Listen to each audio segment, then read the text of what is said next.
السلام علیکم دوستو، آج کا میرا ٹاپک ہے روایتی جاپانی تھیٹر۔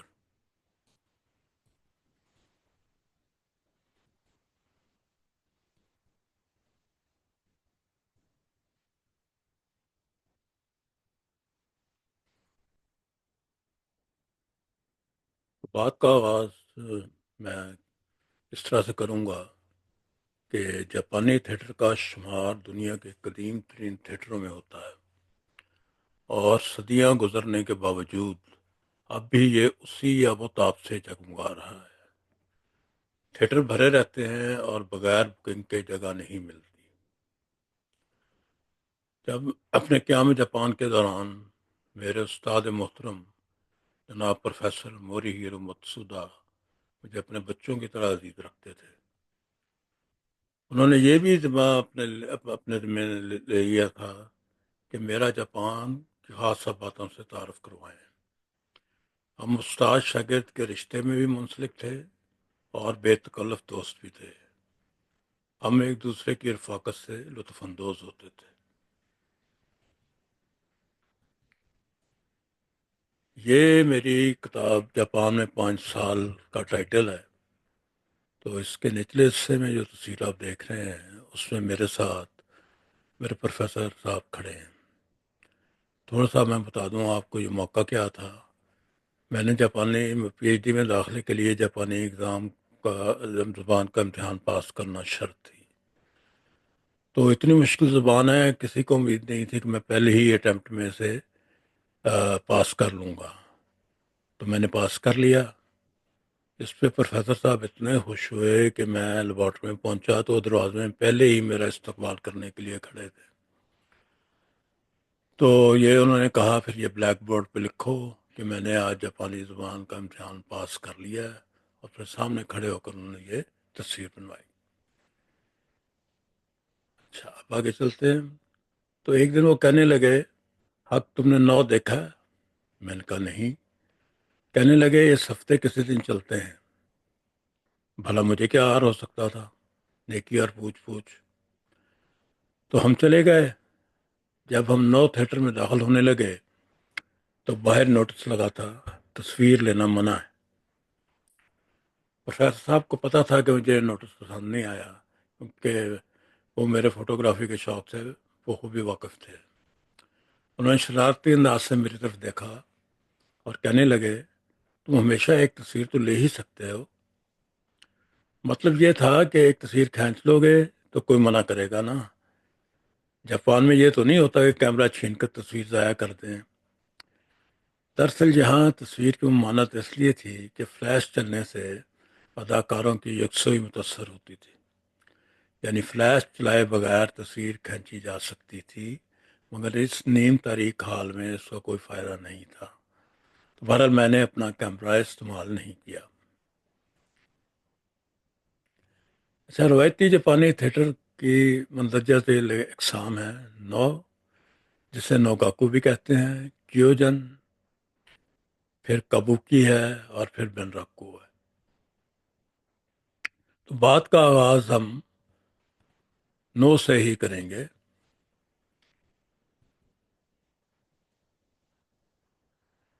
یہ آپ ڈرے نہیں۔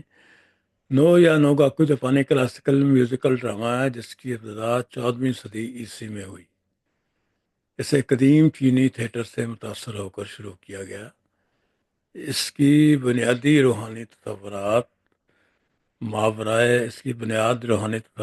ماورائے حقیقت عقیدوں اور بدھ اور شنتو مذاہب کی تعلیمات پر رکھی گئی۔ نو صرف اشرافیہ کے لیے مخصوص تھا، عوام کی اس تک رسائی نہ تھی۔ روایتی طور پر ایک کھیل کے 6 حصے ہوتے تھے، جن میں سے 5 سنجیدہ اور ایک ہنسی مذاق پر مشتمل ہوتا تھا۔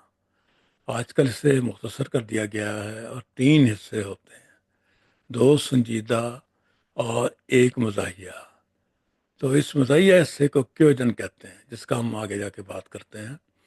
عموماً دکھایا یہ جاتا ہے کہ ایک ماورائی چیز یعنی روح یا بھوت نے انسانی شکل لے لی ہے اور وہ کہانی بیان کر رہی ہے۔ خاص بات یہ ہے کہ تمام کرداروں کے چہرے ماسکوں سے ڈھکے ہوتے ہیں۔ تو یہ جو آپ دیکھ رہے ہیں یہ مختلف قسم کے ماسک ہیں جو کہ وہ کردار استعمال کرتے ہیں۔ روشنیوں کے زاویے تبدیل کرنے سے تاثرات بدلتے ہیں اور اسی کے مطابق اداکار اپنے جسمانی اعضاء کو حرکت دیتے ہیں۔ یہ بھی کچھ اور قسم کے ماسک ہیں، آپ دیکھیں کیسے کیسی عجیب و غریب شکلیں یہاں پہ موجود ہیں۔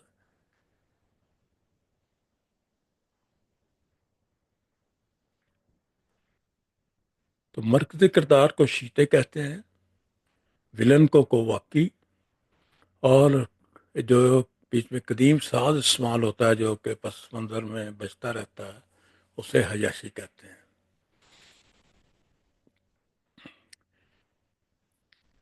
ہوتا یہ ہے کہ مرکزی کردار جسے شیتو کہتے ہیں انسانی اور ماورای شکل اختیار کر لیتا ہے۔ ولن کے کردار جسے واقعی کہتے ہیں وہ اس کا بڑا اہم رول ہوتا ہے، اس کے علاوہ مسخرے اور سرزندے بھی لازمی جز ہیں۔ یہ کردار اونچی آواز میں گاتے ہیں اور ساتھ ساتھ ایک قدیم ساز عیاشی بجاتے ہیں۔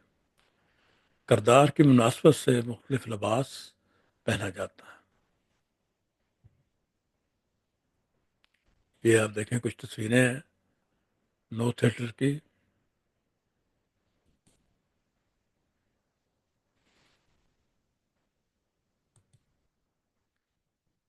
اچھا، اب میں واپس اپنے نو تھیٹر کے تجربے کی طرف چلتا ہوں۔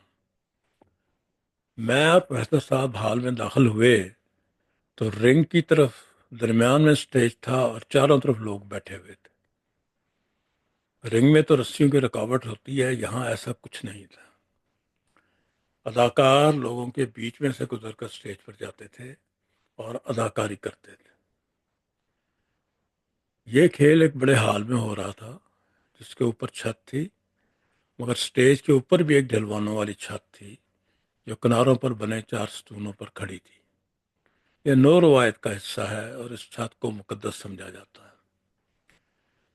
پھر حضرت صاحب نے اسٹیج کے سامنے والی یعنی سب سے مہنگی ٹکٹیں خریدی تھیں۔ مجھے ہال میں داخل ہوتے ہوئے کہنے لگے بولنا بالکل نہیں، اداکاروں کی توجہ بڑھ جائے گی، اور واقعتاً ایسا ہی تھا۔ ہال میں مکمل خاموشی تھی، یعنی پن ڈراپ سائلنس۔ مگر اس کو کیا کہا جائے کہ خود موصوف سارا وقت کمنٹری کرتے رہے۔ نیت نیک تھی کہ مجھے سمجھ آ جائے، مگر لوگ مڑ مڑ کر ہمیں دیکھ رہے تھے۔ ایک رسماتی سا ماحول تھا، لگتا تھا کہ ہم کسی اور سیارے پر پہنچ گئے تھے۔ ماسک پہنے ہوئے کردار، قدیم لباس جن کے اندر خود کے ایمانی پنہاں تھے، اور ساتوں کے زیر بم پر کرداروں کی حرکت اور اوپرا کے انداز میں مکالمے، مجھے سمجھ نہیں آنے کے باوجود یہ سب کچھ بہت دلچسپ لگ رہا تھا، اور جنہیں سمجھ آ رہی تھی وہ تو مبہوت تھے۔ حال کھچا کھچ بھرا ہوا تھا، مجال ہے کسی شخص کی نگاہ کسی اور طرف ہو سوائے میرے اور پروفیسر صاحب کے۔ تو نو کے جیسا آپ دیکھ رہے ہیں کہ نو کے اداکاروں کے لباس بے حد شوق ہوتے ہیں، ان پر سنہری کام ہوا ہوتا ہے۔ ماسک کے علاوہ ان کرداروں کی مناسبت سے مختلف انداز کی ٹوپیاں بھی ہوتی ہیں۔ ایک گھنٹے بعد شو ختم ہوا، وقت گزرنے کا پتہ ہی نہیں چلا۔ اب میں آپ کو نو تھیٹر کی ایک ویڈیو دکھاتا ہوں۔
か食うでまいろ。それがよかろ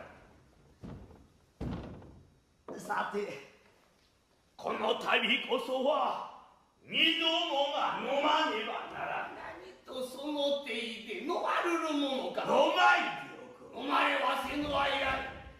あらこれこれ酒がこぼる酒がこぼるるわいやい。さてさて貸しまし。またそちに飲まいで。じゃまた飲まいでくるるの。それはじゃ見ろ。それ何と飲めたか飲めたか。飲めた。